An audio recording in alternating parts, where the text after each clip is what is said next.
तो बच्चों, एक बार फिर आप सभी का मिशन प्रेरणा की ई पाठशाला में दिल से स्वागत है। और आज की इस ई पाठशाला में हम लोग कक्षा 7 की पाठ 6 पौधों में पोषण के बारे में अध्ययन करेंगे। पौधों में पोषण, जैसा कि हम सभी लोग जानते हैं कि जीवों के लिए भोजन अति आवश्यक होता है। सभी जीवों के लिए भोजन अति आवश्यक होता है। भोजन हमारे शरीर को कार्य करने के लिए आवश्यक ऊर्जा प्रदान करता है। भोजन के जो मुख्य घटक होते हैं, जैसे कार्बोहाइड्रेट है, प्रोटीन है, फैट है, विटामिन है, मिनरल है और वाटर H2O है। ठीक है, तो ये सभी आवश्यक घटक होते हैं भोजन के, जिसके द्वारा हमें ऊर्जा प्राप्त होती है। और जो भी प्राणी है, जीव जंतु हैं, हम जानते हैं कि हम अपना भोजन स्वयं नहीं बनाते हैं। मानव सहित कोई भी प्राणी अपना भोजन स्वयं नहीं बनाता। अपने भोजन के लिए हम किस पर निर्भर होते हैं? अपने भोजन के लिए हम पौधों पर निर्भर होते हैं। अपने भोजन के लिए हम पौधों पर निर्भर होते हैं। और ये पौधे, पृथ्वी पर जो पौधे पाए जाते हैं, जो हरे पौधे होते हैं जिनमें भोजन बनाने की क्षमता होती है, ये जो हरे पौधे पृथ्वी पर पाए जाते हैं, ये अपना भोजन स्वयं बनाते हैं। और ऐसे पौधों को हम क्या कहते हैं? स्वपोषी पौधे कहते हैं। स्वपोषी। तो जो पौधे अपना भोजन स्वयं बनाते हैं उन्हें हम क्या कहते हैं? स्वपोषी पौधे। और कौन से पौधे अपना भोजन स्वयं बनाते हैं? जिनमें हरा भाग पाया जाता है, यानी जिनकी पत्तियां, तने ये हरे होते हैं, ये अपना भोजन स्वयं बनाते हैं। और ऐसे पौधों को हम स्वपोषी पौधे कहते हैं। तो हरे पौधे अपना भोजन स्वयं बनाते हैं। अब हरे पौधे अपना भोजन स्वयं बनाते कैसे हैं, तो ज़रा उसको भी समझ लेते हैं। पौधों के जितने भी हरे भाग होते हैं, इन हरे भागों में पर्णहरिम नामक वर्णक पाया जाता है। पर्णहरिम, जिसे अंग्रेजी में हम क्लोरोफिल कहते हैं। क्लोरोफिल। इस क्लोरोफिल के कारण पत्तियां या पौधों के भाग हरे होते हैं। क्लोरोफिल का काम क्या होता है? क्लोरोफिल जो सूर्य से आने वाली ऊर्जा होती है, परावैंगनिक किरणें होती हैं, इन किरणों में जो ऊर्जा होती है, इसको ये अवशोषित कर लेती है, जिसके कारण इनका हरा रंग बना रहता है। अगर हम हरे पौधे को उठा के अंधेरे में रख दें तो 2 या 3 दिन में हम देखेंगे कि ये पौधे मुरझाना शुरू कर देते हैं। इनका हरी पत्तियां जो हैं वो पीली पड़नी शुरू हो जाती हैं। तो पौधों में ये हरा रंग किसके कारण होता है? पर्णहरिम के कारण। अब पौधों के हरे भाग कैसे अपना भोजन बनाते हैं? तो भोजन बनाने के लिए इन्हें कुछ मुख्य पदार्थों की आवश्यकता होती है। और ये मुख्य पदार्थ कौन कौन से होते हैं? नंबर 1, सूर्य की ऊर्जा, जो हमें कहाँ से प्राप्त होती है? सूर्य से। नंबर 2, कार्बन डाइऑक्साइड CO2, ये हमें कहाँ से प्राप्त होता है? इन्वायरमेंट, वातावरण से, हवा से। नंबर 3, जल। जल हमको कहाँ से प्राप्त होता है? मिट्टी से, ज़मीन से। ज़मीन के अंदर से जल को अवशोषित करता है। जल को अवशोषित करने वाली जो ऊतक होते हैं वो जाइलम कहलाते हैं। तो ये ज़मीन से जल को अवशोषित करके पत्तियों तक लाते हैं। कार्बन डाइऑक्साइड हवा से, एटमॉस्फेयर से पत्तियों में आती है। और सूर्य की ऊर्जा यानी प्रकाश जो है वो सूर्य से पत्तियां अवशोषित करती हैं। पत्तियों का जो हरा रंग क्लोरोफिल है वो अवशोषित करता है। अब देखिए, ये 3 चीज़ें पत्ती में आ रही हैं। क्या क्या आ रहा? नंबर 1, सूर्य की ऊर्जा। Number 2, carbon dioxide. नंबर 3, जल। अब ये सारी चीज़ें मिलकर, और चौथा क्या है? पत्तियों का हरा रंग यानी क्लोरोफिल। तो क्लोरोफिल भी आवश्यक है। तो ये 4 चीज़ें आवश्यक होती हैं पत्तियों में या पौधों में भोजन के निर्माण के लिए। नंबर 1, सूर्य की ऊर्जा। Number 2, carbon dioxide. नंबर 3, जल। और नंबर 4, क्लोरोफिल, यानी इनका हरा रंग। अब इनसे हमें मिलता क्या? ये सब पदार्थ आपस में क्रिया करते हैं और क्रिया करके स्टार्च बनाते हैं। ये देखिए, मिला क्या हमको? स्टार्च। नंबर 1, स्टार्च मिलता है और नंबर 2 ऑक्सीजन गैस प्राप्त होती है। तो इसका मतलब है कि ये जो ऑक्सीजन हमको मिल रही है, हमारे जीवन के लिए ऑक्सीजन बहुत महत्वपूर्ण भी है। और अगर ऑक्सीजन हमारे लिए बहुत महत्वपूर्ण है तो पौधों का प्रकाश संश्लेषण भी हमारे लिए बहुत महत्वपूर्ण है। तो ये इस प्रकार से ये जो पत्तियों के हरे भाग होते हैं, जो सूर्य की ऊर्जा, कार्बन डाइऑक्साइड, जल की उपस्थिति में स्टार्च और ऑक्सीजन गैस को निकालते हैं, स्टार्च का निर्माण करते हैं और ऑक्सीजन गैस को निकालते हैं। इस क्रिया को प्रकाश संश्लेषण कहते हैं, फोटोसिंथेसिस कहते हैं। ठीक है, समझ में आ रहा बेटा? फोटोसिंथेसिस कहते हैं। अब जरा इसकी रिएक्शन पे थोड़ा गौर करते हैं। जब प्रकाश, सूर्य का प्रकाश, जब ये सूर्य का प्रकाश पत्तियों पर पड़ता है तो पत्तियों में उपस्थित जो पर्णहरिम होता है ये इसे अवशोषित कर लेता है और कार्बन डाइऑक्साइड, जल की उपस्थिति में स्टार्च का निर्माण करता है।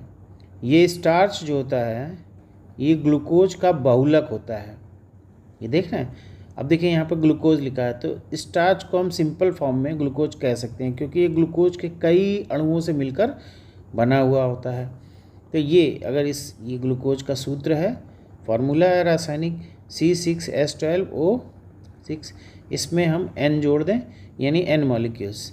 तो ग्लूकोज के बहुत सारे मॉलिक्यूल्स आपस में जुड़कर स्टार्च बना लेते हैं और ये स्टार्च हमको ऊर्जा प्रदान करता है क्योंकि ये एक प्रकार का कार्बोहाइड्रेट होता है। तो देखिए अब इसको हम रासायनिक अभिक्रिया द्वारा व्यक्त करते हैं। 6 मॉलिक्यूल CO2 के और 6 H2O के सूर्य के प्रकाश और क्लोरोफिल की उपस्थिति में मिलके स्टार्च और ऑक्सीजन गैस निकालता है और ये ऑक्सीजन गैस हम सांस लेने में इस्तेमाल करते हैं।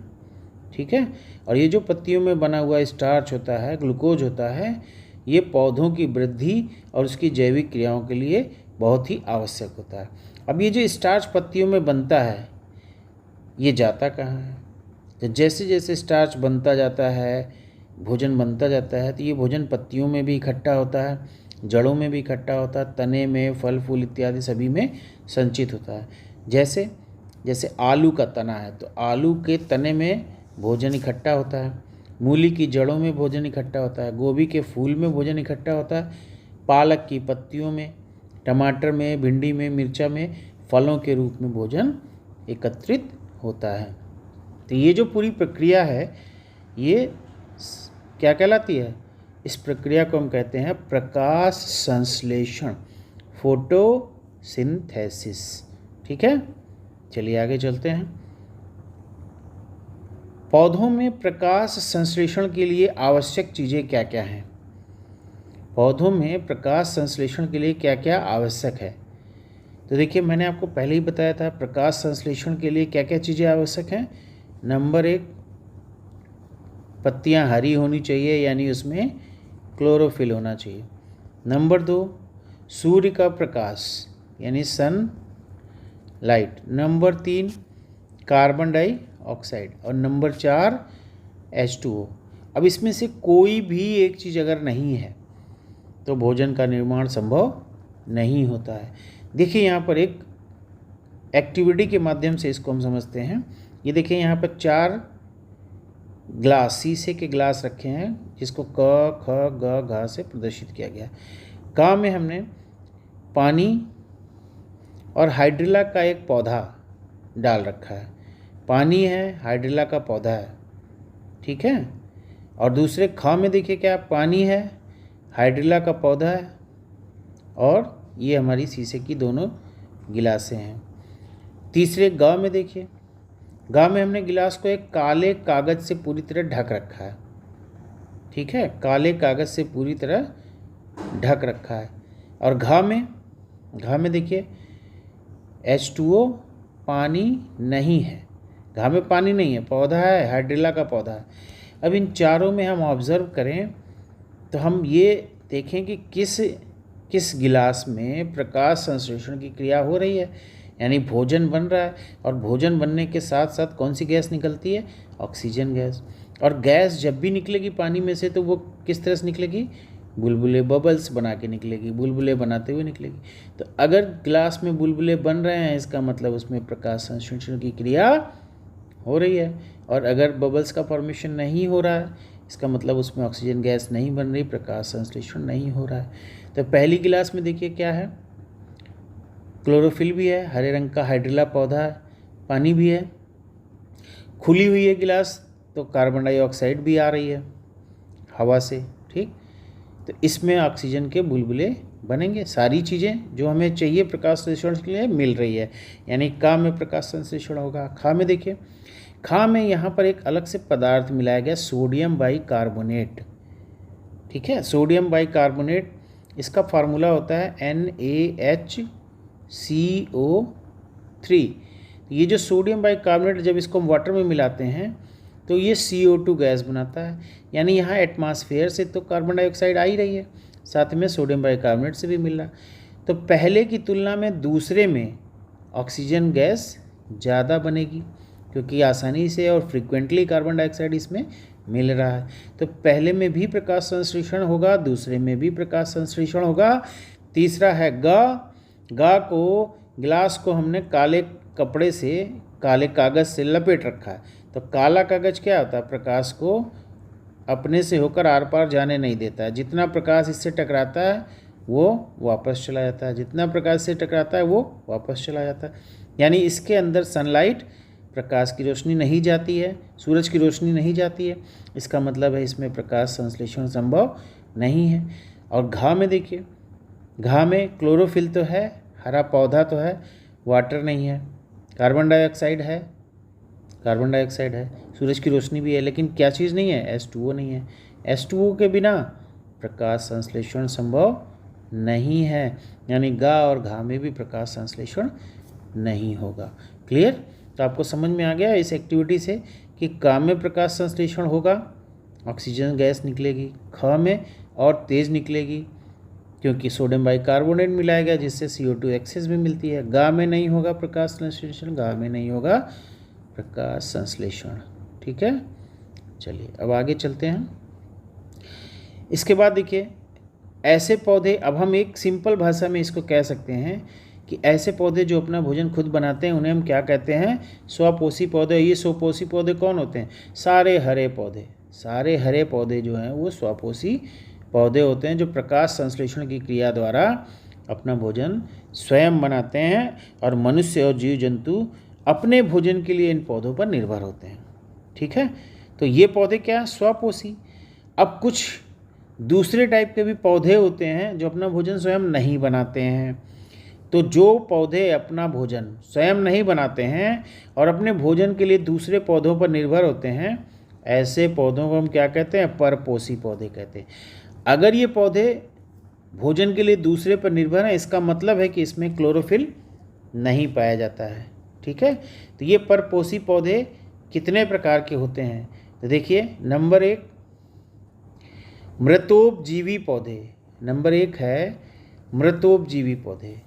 मृतोपजीवी का मतलब क्या होता है, मृत पदार्थ, मृतोपजीवी यानी मृत पदार्थों पर जीने वाले, यानी ऐसे पौधे जो मरे हुए पदार्थों पर, सड़े गले पदार्थों पर पैदा होते हैं, उत्पन्न होते हैं और उनसे अपना भोजन प्राप्त करते हैं। जैसे फफूंद हो गया, ठीक है, कवक हो गया, कवक फंजाई जिसको हम बोलते हैं, तो फफूंद कवक एक ही चीज़ है।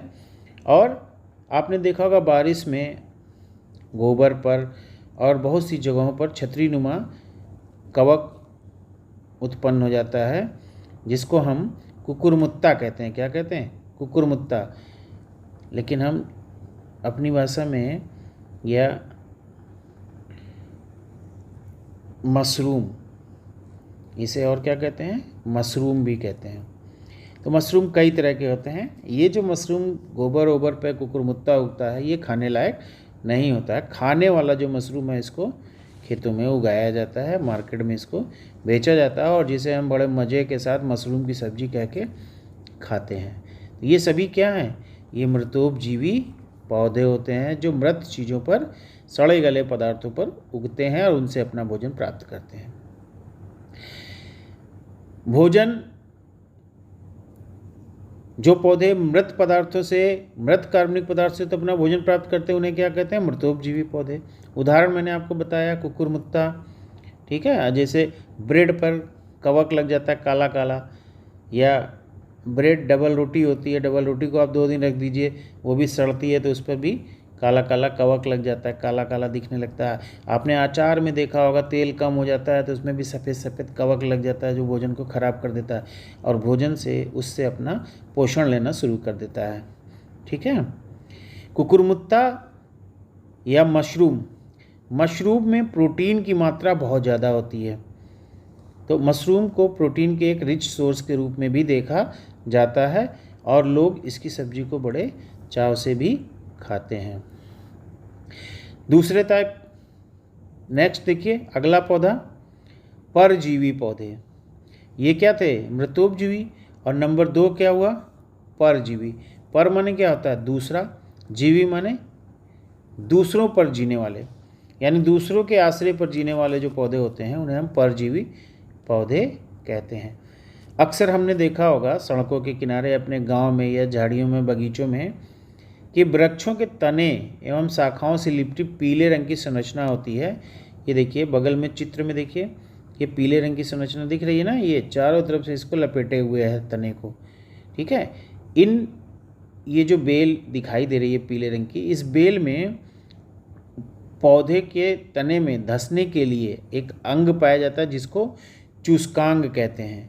तो चूस्कांगों के द्वारा ये अपने इस तने में, जो पौधा है इसके तने में धंसे रहते हैं और इसी से अपना भोजन लेते रहते हैं। तो ये तने को कमज़ोर करते हैं। ठीक है। इसकी सहायता से, चूस्कांगों की सहायता से ये पोषी से भोजन तथा जल प्राप्त करते हैं और ऐसे पौधे क्या कहलाते हैं? पूर्ण परजीवी। अब पूर्ण परजीवी का मतलब क्या? परजीवी तो हो गया जो दूसरे के भरोसे जीवित रहे, दूसरों पर भोजन और पानी के लिए आश्रित रहे। लेकिन ये परजीवी भी 2 तरह के होते हैं। एक तो पूर्ण हुआ कि पूरी तरह से भोजन पानी के लिए उस पर निर्भर हो, और दूसरा है आंशिक परजीवी। आंशिक परजीवी का मतलब जैसे कि या तो भोजन के लिए निर्भर हो या पानी के लिए निर्भर हो, पूर्ण रूप से निर्भर नहीं होता है। क्योंकि ये पौधे जो आंशिक परजीवी होते हैं ये हरे भी होते हैं, इसलिए अपना भोजन तो ये बना लेते हैं। ये पौधे हरे होने के कारण अपना भोजन स्वयं बनाते हैं, लेकिन सहारे के लिए ये तने को, किसी न किसी तने पर लिपटे होते हैं, इसलिए इनको आंशिक परजीवी भी कहा जाता है। जैसे चंदन, यह पोषक पौधों की जड़ों पर उगने वाला आंशिक परजीवी है। चंदन का जो पौधा होता है ये आंशिक परजीवी, अपना भोजन तो बनाता है लेकिन सहारे के लिए पौधे की जड़ों पर उगता है। ठीक है। तो परजीवी 2 तरह के हो गए। परजीवी मतलब क्या हुआ? दूसरों के सहारे जीने वाले, यानी भोजन और पानी के लिए दूसरों पर निर्भर रहने वाले। 2 तरह के होगा, पूर्ण परजीवी और आंशिक परजीवी। पूर्ण परजीवी मतलब पूर्ण रूप से भोजन और पानी के लिए निर्भर होना। आंशिक परजीवी यानी हरे होंगे, अपना भोजन स्वयं बनाएंगे, लेकिन सहारे के लिए किसी न किसी पौधे पर निर्भर होंगे। अच्छा, अब देखिए कुछ इस प्रकार के पौधे होते हैं जो एक दूसरे की मदद करते हैं और एक दूसरे को लाभ पहुंचाते हैं। यानी एक चीज़ के लिए एक दूसरे पर निर्भर होगा और दूसरे के लिए दूसरा उस पर निर्भर होगा, यानी दोनों एक दूसरे की मदद से अपना जीवन यापन करते हैं। और ऐसे पौधों का जीवन यापन क्या कहलाता है? सहजीवन कहलाता है, साथ साथ जीना। पौधों का एक दूसरे के साथ इस तरह का जो संबंध होता है उसको हम सहजीवन कहते हैं और ऐसे पौधों को सहजीवी कहते हैं। सहजीवी पौधे क्या होते हैं? अगर 2 पौधे एक साथ रह रहे हैं तो दोनों को एक दूसरे से लाभ होता है। जैसे दाल और मटर के पौधे देखिए, दाल और मटर के पौधों की जड़ों में गांठ नुमा संरचनाएं पाई जाती हैं। ये देखिए बगल में चित्र देखिए, ये मटर के पौधे में ये गांठ दिख रही है ना जड़ों में, तो इन गांठों में राइजोबियम नामक जीवाणु रहता है। कौन रहता है? राइजोबियम नामक जीवाणु रहते हैं। अब ये जीवाणु क्या है? हमें आँख से तो दिखते नहीं हैं, हमको तो गांठ दिखाई देगी बड़ी बड़ी। आप जड़ों को निकाल के देखिए, आपको गांठ दिखेगी। इन गांठों में क्या रहते हैं? जीवाणु रहते हैं। क्या नाम है उनका? राइजोबियम। ये जीवाणु हमारा जो वायुमंडल है, हमारी जो हवा है, वहाँ से नाइट्रोजन को खींचते हैं। क्या करते हैं? नाइट्रोजन को ले लेते हैं और उसको घुलनशील नाइट्रेट्स में बदल देते हैं। नाइट्रोजन को किस में बदलते हैं? नाइट्रेट्स में बदलते हैं। और ये नाइट्रेट्स जड़ों के माध्यम से अवशोषित हो जाता है। जड़ें इस नाइट्रेट को अवशोषित कर लेती हैं और इसे पौधे के अंदर ले जाती हैं। यानी वायुमंडल से नाइट्रोजन को नाइट्रेट्स में बदलते हैं और इन नाइट्रेट्स को फिर पौधों के अंदर ले जाते हैं। और हमें पता है कि नाइट्रोजन पौधों के लिए बहुत आवश्यक होता है, लेकिन पौधे डायरेक्ट नाइट्रोजन को नहीं ले सकते हैं। अब इस नाइट्रोजन को नाइट्रेट्स में बदलने का काम कौन करता है? ये जीवाणु करते हैं। तो इसका मतलब ये जीवाणु पौधे के लिए लाभदायक हो गए कि नहीं हो गए? हो गए ना।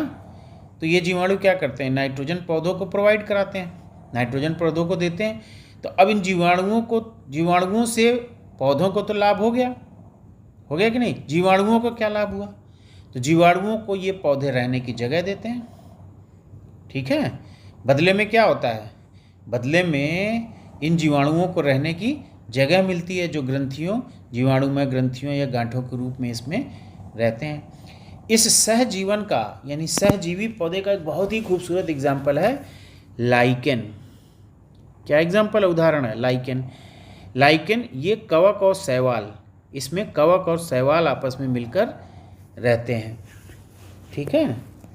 तो लाइकेन एक सहजीवी पौधा है जो दो पौधों से मिलकर बना है, कवक और शैवाल। ठीक, याद रहेगा। चलिए आगे चलते हैं। इसके बाद देखिए अगला है कीटभक्षी पौधे। कीटभक्षी पौधे, कीटभक्षी पौधे